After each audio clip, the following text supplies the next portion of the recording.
This just in, President-elect Trump says, thanks for all the votes, thank you for electing me, but the joke's over and I'll be retiring to Florida. Thank you. This just in, the Government Bureau for Tasteful Entertainment has declared all reality shows to be banned from all networks. Thank you. This just in, it's December, it's the northern part of the United States, it's cold, get used to it. Dozens of celebrities have stated that if Trump won the presidential election, that's right, Art, dozens of celebrities have stated that they would move to Canada. In related news, the Canadian government has fast-tracked the legalization of pot for all citizens over the age of 18. The question remains whether it was the influx of Americans that brought the Canadians to this decision, or the defecting celebrities knew about the legal pot before the election. The truth remains somewhere in the abyss. In a related story, a man is still at large for the theft of $1.6 million from a pot of gold from a New York City armored truck. The man's name is David Vargas. He's short in stature, dressed in a green suit, and was heard to mutter as he was waddling off with the bucket, "They're always after me, Lucky Charms."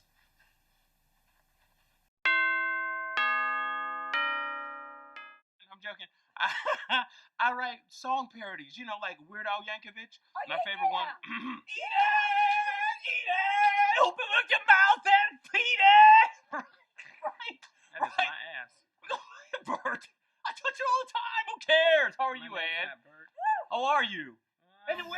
My God, his nose hairs are so long. They just blend together with his mustache. He could braid them both. There's no need for that beeswax stuff. He can just use the boogers in his nose to make it all fit together like a molded holiday gelatin treat. I hate everything about him. He reeks of Axe body spray. Hey, newsflash, jerk. It's not real cologne. It's just more stink upon your own stink. That's never going to go away. I now stink from being close to you. I want to die, but I believe in hell. There's no shortcuts. I don't want to get there too quickly. But you, sir, have made it impossible for me to ever forget that hell exists.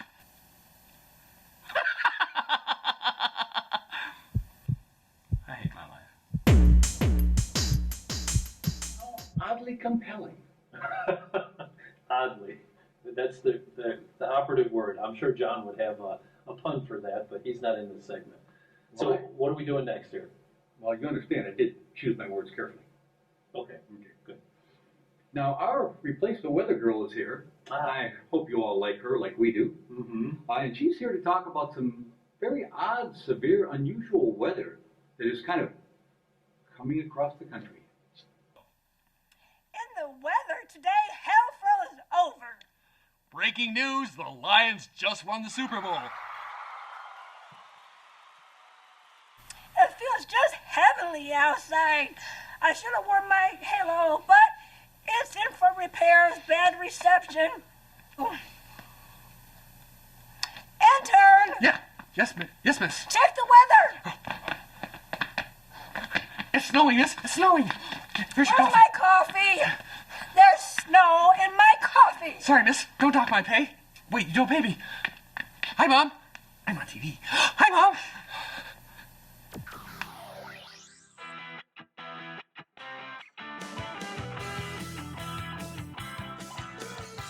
I've got a really hot tip on Russian black hat hackers. That's right, they're forming a corporation. Now that it's friendly, I guess you can say, to come to the United States, they've formed an LLC. And as you know, Russian black hat hacking is one of the hottest new markets emerging in the country today.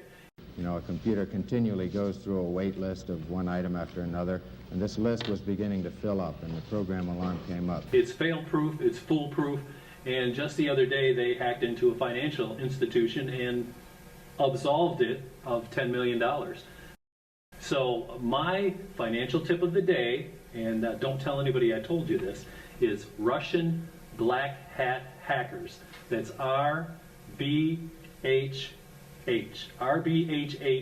on the Russian Stock Exchange. So that's my financial tip for today. What do we got next, Art? You want to talk about John a little bit? He's going to come up later in the show. We got a special segment for him. Oh, you're talking about him. I thought you meant the men's room. Sorry, I misunderstood.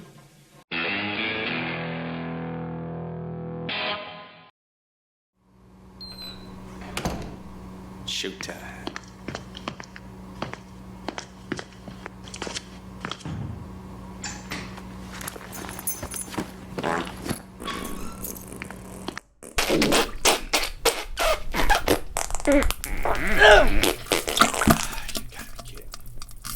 Excuse me. Do you have any toilet paper over there? It's gonna cost you. Okay, whatever. How much? $1. Damn. This is the good stuff. 3-ply. Really? Okay, whatever. Just give it to me. Thank you. Unbelievable.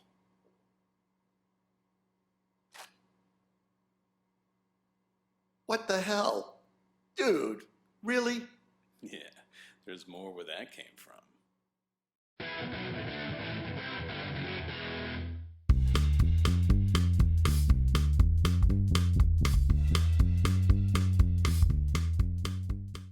Hey, how you guys doing? My name is Mike. I'll tell you a little bit about myself. I'm about to turn 43, and I really don't like doctors anymore.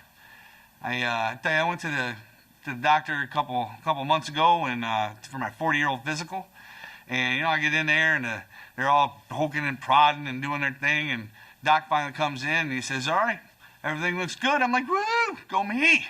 All right, he says, "There's just one more thing we got to do. You're really not going to like it.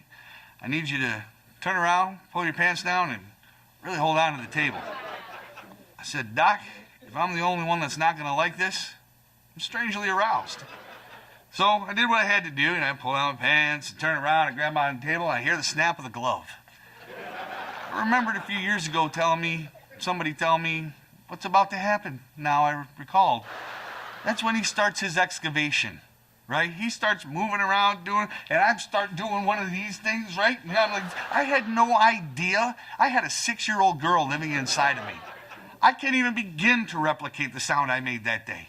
He's doing his thing, and I'm like, I said, "Will you stop moving around?" I said, "I will if you will." I said, "Look, Dr. Fat Knuckle, can you at least remove your class ring before you start this little excavation?" Finally, he gets done with his thing, and he says, "All right, you can pull up your pants and turn around." I said, "Okay, great." So I'm turning around, pulling up my pants, and as he's walking out, he's lighting up a cigarette. I didn't know what to make of that. So I don't really like doctors now. And scientists, I don't like them either. They're along the same lines. They're supposed to be so smart, smartest people in the world, right? Okay. They can't answer one simple question. How much water would there be in the ocean if we didn't have sponges? It's not hard. I'm a moron. This whole mad cow disease thing going on over in Europe, it started over in Europe. I know it didn't have to come to America. Scientists say, "Oh, it's going to come to America. It's just a matter of time." Why? You go over to the shipyard. Any cow walking around going, "Moo! Moo! Freaking moo, man!" Kicking other cows, pushing them over. That's a mad cow. Don't let them on the ship. Just go up to them and say, "Hey, we're going to have to take the udders."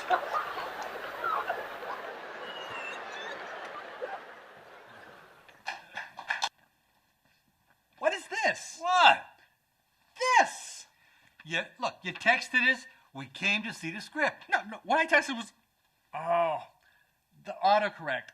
I meant for you to come and do some short skits. Oh. I hate autocorrect. I shouldn't use it. Hey, guys. Hey! Who's ready to flame the script? I really, really need to turn autocorrect off.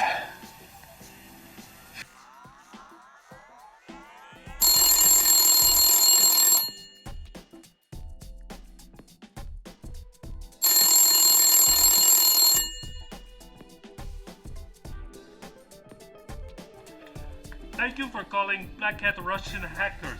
My name is Peggy. What is problem, please? This is the most famous man in the USA, and suddenly it looks like I'm being charged $100 million annual fee. Okay? Yes. Tell me it's a mistake. Yes. Did you say yes or ask yes? Yes. Listen, Peggy, with the proper person, we can take over the world, okay? Yes. Are you that person, Peggy? Yes. Listen, we did not agree to this fee for services rendered previous to my taking this job, okay? Yes. Peggy! Peggy! Peggy! Peggy! Peggy! Peggy! Want better customer service? Switch to the Discovery Card. Ranked #1 in political loyalty. It pays to get discovered. Well, if you've made the payments, how can they take the house? I mean, so why did you bring me out here anyways? I'd rather be at home watching football, doing other stuff on a Sunday than being at a cemetery. I wanted to talk to Grandma about it.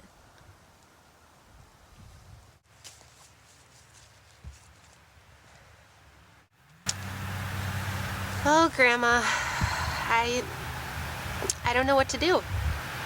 The house that you gave me and Johnny, the bankers keep trying to come and get it. They keep stopping by, they're trying to change the locks, they're calling us. We've been paying on time.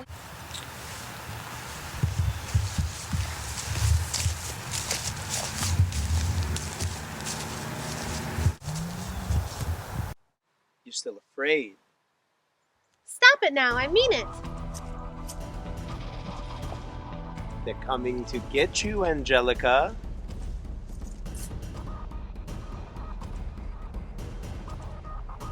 They're coming to get you, Angelica. Stop it!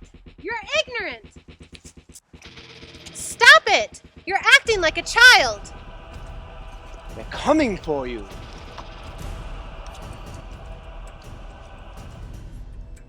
Stop it, they'll hear you! Here he comes. I'm getting out of here. Johnny!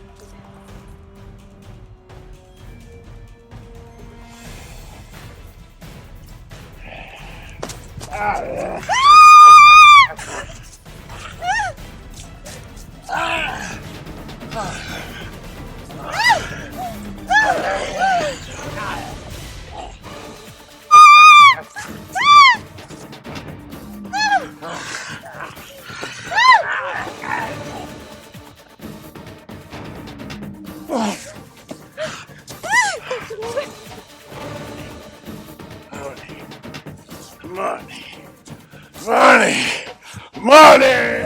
You know what? Just take it! Take it out! Huh?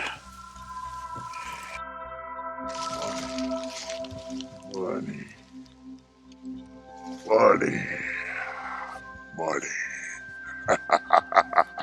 Money.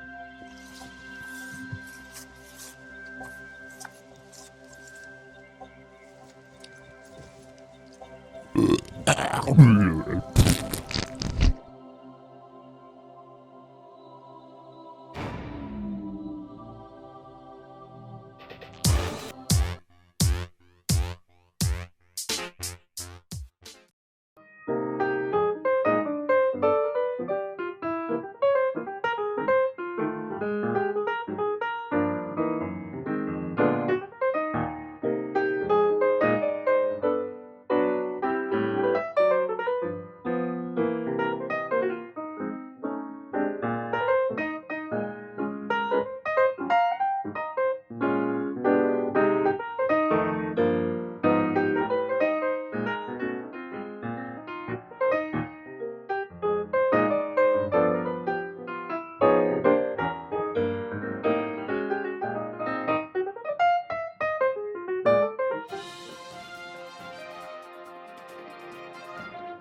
Good evening.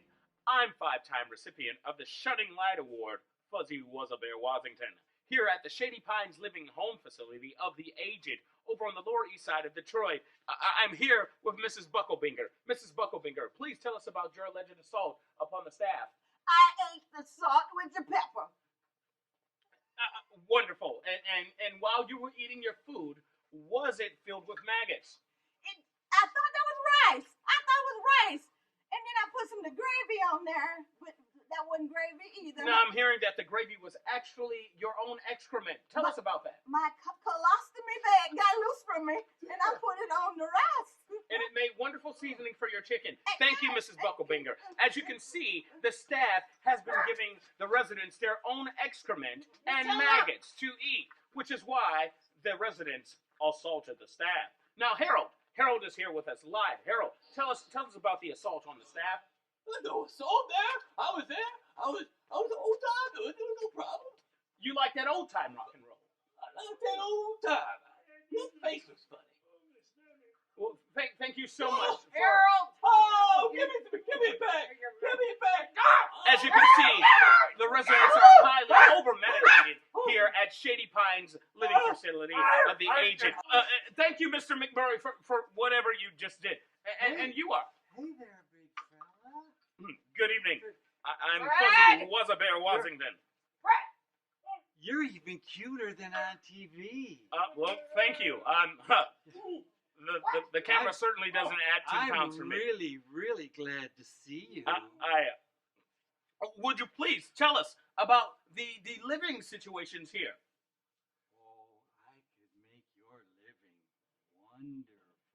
You can make a liver out of Wonder Bread, is what you said. I can make you think you're in heaven.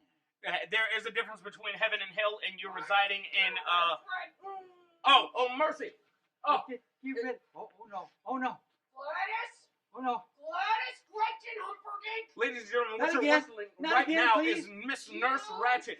Now, they Not said again. that she's been Not assaulting again. all the residents Not with again. a coat hanger. And as you can see, right now, she is doing such. Miss Ratchet, why are you assaulting her? We're going to get out of here. This is Fuzzy Wuzzy signing off.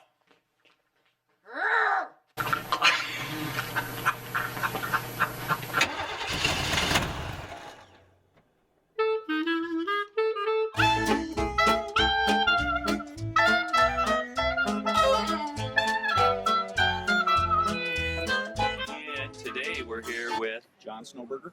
Can you spell your name for me, John? Snowberger.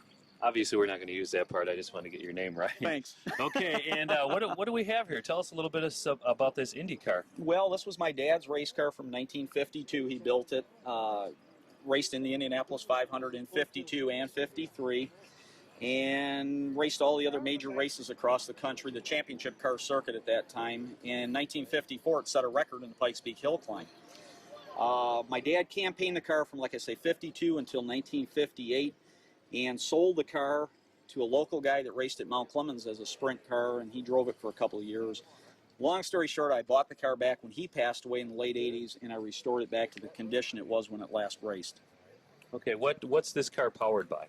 Well, originally it had a 270 Offenhauser engine, 4-cylinder, which is what all the Indianapolis cars ran.